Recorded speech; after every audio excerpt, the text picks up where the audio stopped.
I don't like keeping my readers engaged, said no writer ever. Unless you're writing a book on how to fall asleep fast, you probably want your readers to stay awake and be excited to keep reading your story. So in today's video, I'll be diving into some techniques for keeping readers on the edge of their seats. Let's get started.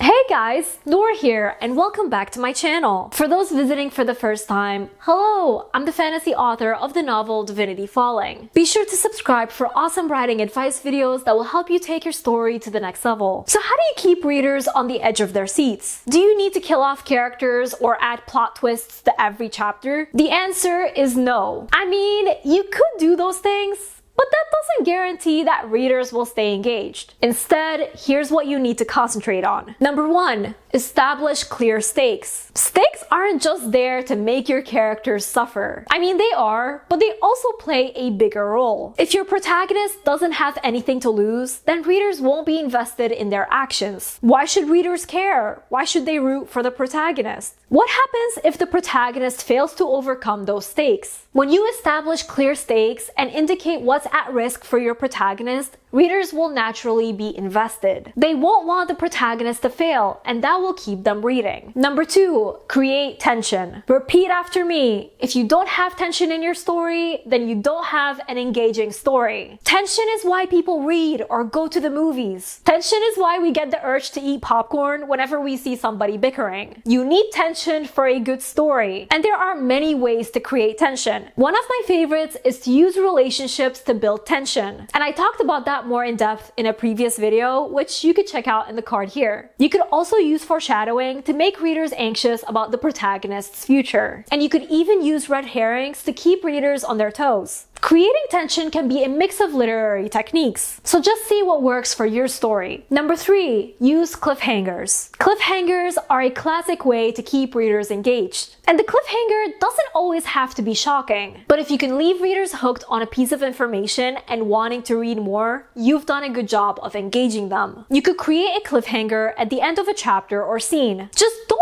overuse this technique, or it'll get annoying really fast. And again, the cliffhanger doesn't have to be over the top. It can be as simple as the protagonist receiving a package and the chapter ends with that. Then, in the next chapter, readers get to know what's inside the package and maybe who sent it. Number 4, develop complex characters. I always say this, if your characters aren't well-rounded and layered, why would readers care or connect with them? Sure, having complex characters isn't necessarily going to keep readers on the edge of their seats, but it will make them emotionally invested in these characters. So when something happens to your characters, readers will worry. Consider your characters' flaws, strengths, weaknesses, and what makes them tick. Make them feel like real people. And number 5, show, don't tell. You've heard me say this a billion times. Make sure you show, don't tell. And this is really important for keeping readers engaged. Instead of just telling readers what's happening through boring exposition, use descriptive language and sensory details to create a vivid image in readers' minds. Consider the 5 senses and how they can play a role in your scenes. Of course,